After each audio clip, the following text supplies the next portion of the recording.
Hello and welcome to the nursing की। आज हम बात करने वाले हैं फीवर या पायरेक्सिया के बारे में। ठीक है, तो फीवर क्या होता है कि जब भी बॉडी में बॉडी टेम्परेचर हमारे नॉर्मल बॉडी टेम्परेचर से ज़्यादा हो जाए। अब देखिए, फीवर कोई डिजीज़ नहीं है, ये एक तरह की डिफेंस मैकेनिज़्म है। अब डिफेंस मैकेनिज़्म इसे क्यों कहते हैं, तो इस फ्लो चार्ट में आप देखिए कि जब बॉडी में इन्फ्लामेशन होगा तो इन्फ्लामेशन होने की सिचुएशन में हमारी बॉडी में पायरोजेंस रिलीज होते हैं। अब ये पायरोजेंस हमारे हाइपोथैलेमस तक जाते हैं। अब आपको पता है हाइपोथैलेमस क्या है? हाइपोथैलेमस हमारा टेम्परेचर रेगुलेटरी सेंटर है। ठीक है, तो अब इस टेम्परेचर रेगुलेटरी सेंटर के पास ये पायरोजेंस जाते हैं, इसको एक्टिवेट करते हैं और अल्टीमेटली बॉडी का जो टेम्परेचर है वो बढ़ जाता है।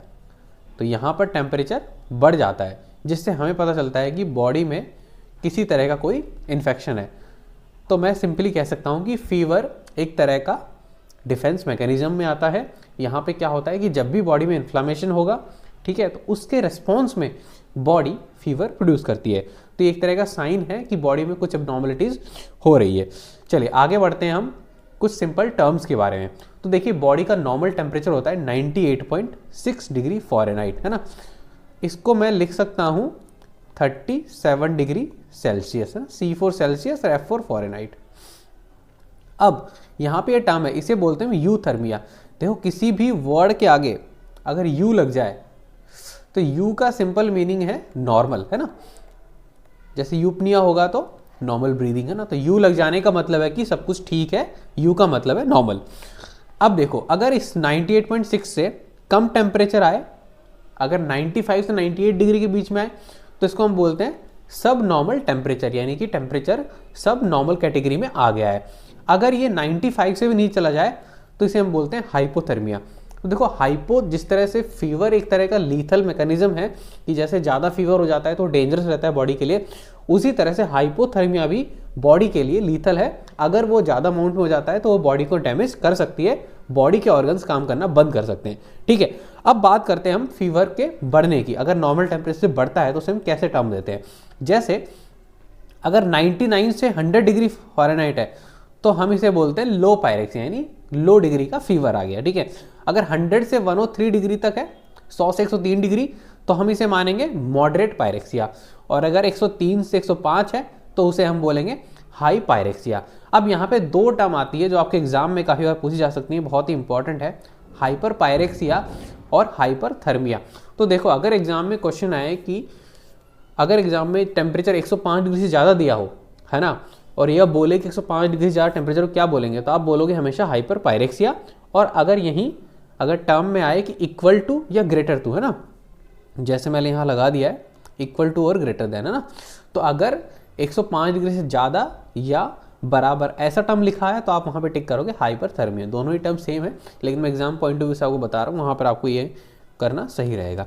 चलिए अब बात करते हैं हम फेजेस ऑफ फीवर की, है ना, कैसे फीवर स्टार्ट होता है और कैसे ख़त्म हो जाता है। तो उसकी फीवर्स देखते हैं हम।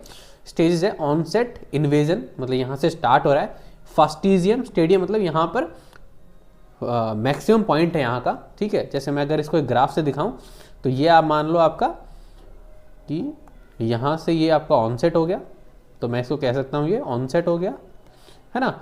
और फास्टिजियम क्या होगा, ये जो पॉइंट है, ये पॉइंट है, ये फास्टिजियम हो जाएगा, क्योंकि यहाँ पर आकर फीवर का जो डिग्री है वो सेम रह रहा है ना, यानी कि पहले ऑनसेट में टेम्परेचर धीरे धीरे बढ़ रहा था और फास्टिजियम पे आके वो रुक गया ना, वहाँ पर वो हाईएस्ट लेवल उसने अटेन कर लिया।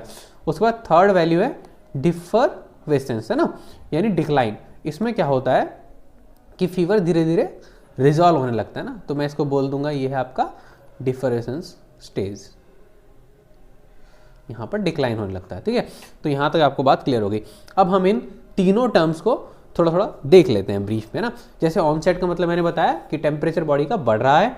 फास्टिजियम में बॉडी टेम्परेचर बढ़ते बढ़ते मैक्सिमम लेवल तक आ गया और वहाँ पर आकर रुक गया, है ना, उतना ही रह रहा है, उससे ज़्यादा नहीं बढ़ रहा है। थर्ड स्टेज है डिफरेंस, जहाँ पर डिक्लाइन हो रहा है ना। डिफरेंस में क्या है कि डिक्लाइन हो रहा है, यहाँ पर body temperature normal temperature return हो जाता है धीरे धीरे कम होके। अब इस डिफरेंसेस को हम थोड़ा सा डिटेल में पढ़ लेते हैं, डिक्लाइन को। देखिए डिक्लाइन दो तरह का होता है ना, ये जो बॉडी का टेम्परेचर कम हो रहा है, अब ये टेम्परेचर दो तरह से कम हो सकता है। एक तो ये भैया एक साथ ही ड्रॉप हो जाए, है ना, कि जैसे मान लो अभी 105 डिग्री था और फटाफट से ड्रॉप होके वो नॉर्मल पे आ गया। एक दूसरी चीज़ होती है कि ये जो डिक्लाइन है, ये जो रिड्यूस हो रहा है टेम्परेचर, ये धीरे धीरे हो ना, उसको बोलेंगे हम लाइसिस। तो पहला टर्म है क्राइसिस, क्राइसिस मतलब सडन ब्रेकडाउन हो रहा है, और लाइसिस मतलब धीरे धीरे वो अपने नॉर्मल टेम्परेचर पे आ रहा है। तो पहला हम देखते हैं क्राइसिस, है ना। तो देखो क्राइसिस में क्या है, यहाँ पर सडन रिटर्न टू नॉर्मल। इसमें दो तरह के होते हैं, एक होता है ट्रू क्राइसिस, एक होता है फॉल्स क्राइसिस। ट्रू क्राइसिस में क्या होता है कि यहाँ पर टेम्परेचर नॉर्मल आ जाता है और पेशेंट की कंडीशन भी इंप्रूव हो जाती है ना, पेशेंट ठीक भी हो जाता है। दूसरा है फॉल्स क्राइसिस। देखो ट्रू क्राइसिस में क्या हुआ कि कंडीशन इंप्रूव होने का मतलब कि पेशेंट को जो अंदर डिफिकल्टी थी वो रिजॉल्व हो गई। सेकंड कंडीशन में क्या है, फॉल्स क्राइसिस में क्या है, टेम्परेचर तो नॉर्मल आ जाता है लेकिन पेशेंट की कंडीशन इंप्रूव नहीं होती, ठीक है। अब दूसरी टर्म आती है लाइसिस, जहाँ पर टेम्परेचर धीरे धीरे रिड्यूस होता है। और ये टेम्परेचर कैसे रिड्यूस होगा, ये होगा जिगजैग मैनर में, है ना। जैसे ये आपका फास्टिजियम पॉइंट है, तो यहाँ से ऐसे धीरे धीरे धीरे धीरे करके ये आपके डिक्लाइन हो जाएगा ना यहाँ से।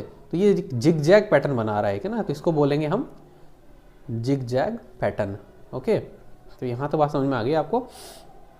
अब ये जिगजैग पैटर्न में कितने दिन में आता है, 2 से 3 दिन या 1 वीक लग जाते हैं इसको आने में। और इसमें सबसे इंपॉर्टेंट बात क्या है कि यहाँ पर पेशेंट की जो कंडीशन है वो इम्प्रूव हो जाती है ना।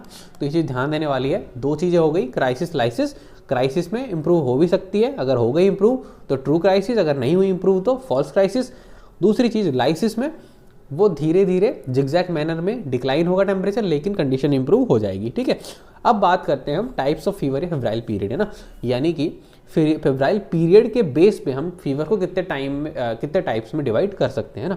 देखो पहला है कंटिन्यूअस या कांस्टेंट फीवर, ठीक है। तो कांस्टेंट जैसा नाम बता रहा है कि यहाँ पर जो टेम्परेचर वेरिएशन है वो नहीं होता, और यहाँ पर टेम्परेचर 1 वीक तक रिटर्न नहीं होता ना, नॉर्मल टेम्परेचर नहीं आता यहाँ पे। तो दो चीज़ की क्लियर हो गई कि मॉर्निंग और इवनिंग टेम्परेचर में 2 डिग्री ज़्यादा का वेरिएशन नहीं है। और यहाँ पर एक चीज़ समझने वाली है, टेम्परेचर 1 वीक तक रिटर्न नहीं होता, नॉर्मल नहीं होता, ठीक है। फीवर 1 वीक तक कंटिन्यूस रहता है। अब ऐसा क्या किस किस केसेस में देखा गया है, ऐसा देखा गया है आपके यूटीआई, लोबार निमोनिया, टाइफाइड, जिसमें स्टेप लैडर पैटर्न का फीवर देखा जाता है, ठीक है। नेक्स्ट आता है रिमिटेंट फीवर, ठीक है। रिमिटेंट फीवर यहाँ पे क्या होता है कि मॉर्निंग और इवनिंग जो टेम्परेचर होता है उसमें वेरिएशन 2 डिग्री से ज़्यादा का होता है, ठीक है। तो 2 डिग्री ज़्यादा का वेरिएशन इसमें देखा जाएगा। कंटिन्यूस में 2 डिग्री से कम का था, रिमिटेंट में 2 डिग्री से ज़्यादा का वेरिएशन देखा जाएगा। और यहाँ पर भी टेम्परेचर नॉर्मल टेम्परेचर में रिटर्न नहीं होता, यानी कि फीवर रिड्यूस नहीं होता 1 हफ्ते में, ऐसा देखा जाता है। इन्फ्लुएंजा, ब्रुसेलोसिस, इन्फेक्टिव एंडोकार्डाइटिस और ये ब्रुसेलोसिस, है ना। तो 3 चीज़ें हो गई, इसमें यह है रिटर्न नहीं होता है टेम्परेचर में 1 वीक तो नॉर्मल, और जो टेम्परेचर वेरिएशन है उसमें 2 डिग्री से ज़्यादा का डिफरेंस मिल जाएगा आपको। तो 2 चीज़ क्लियर हो गई, कंटिन्यूस में आपका मॉर्निंग इवनिंग टेम्परेचर में 2 डिग्री से कम का वेरिएशन, रिमिटेंट में मॉर्निंग इवनिंग टेम्परेचर में 2 डिग्री से ज़्यादा का वेरिएशन देखा जाएगा। और दोनों ही केसेस में टेम्परेचर 1 वीक तक नॉर्मल नहीं आएगा, 1 वीक तक फीवर नहीं रिजॉल्व होगा। थर्ड आता है इंटरमिटेंट, है ना, बहुत ही इंपॉर्टेंट है। इंटरमिटेंट जैसे कि नाम से बता रहा है कि एक फेजेस में आ रही है ना।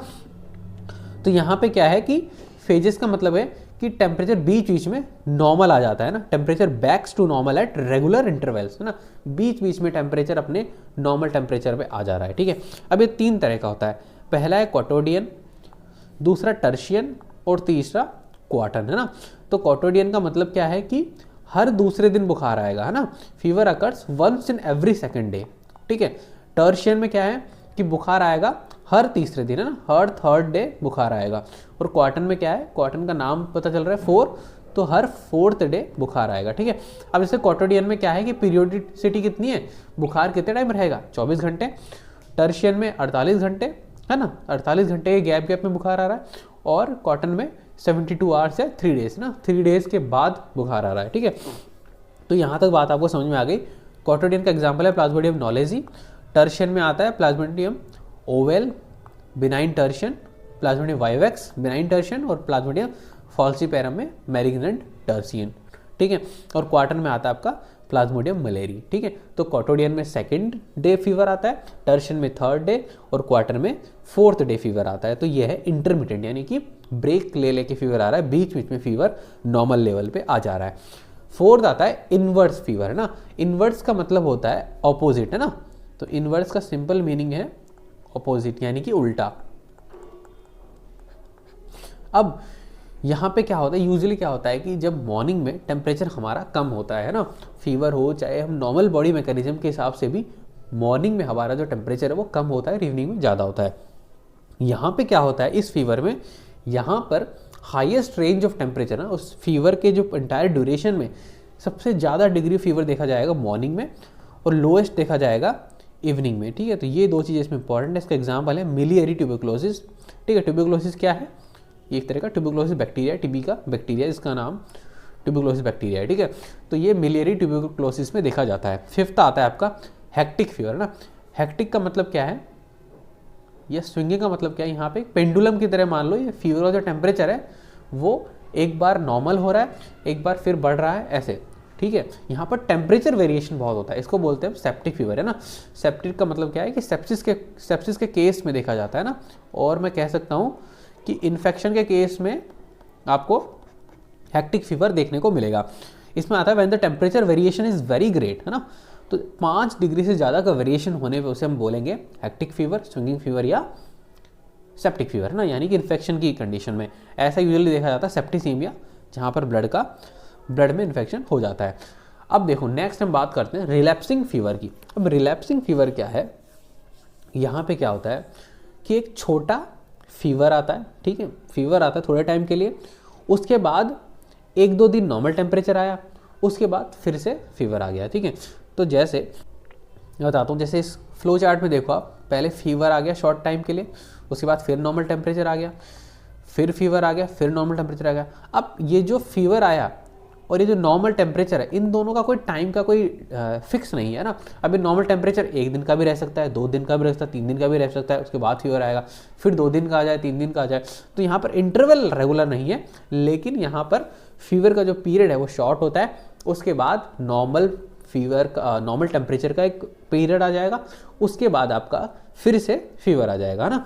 तो ऐसा कंटिन्यूसली फीवर नॉर्मल टेम्परेचर आता जाएगा, लेकिन यहाँ पर इंटरवल रेगुलर नहीं होता, है ना।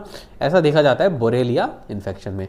सेकंड आता है PUO FUO, है ना, इसको बोलते हैं पायरेक्सिया ऑफ अननोन ओरिजिन या फिर fever of unknown origin, FUO और PUO।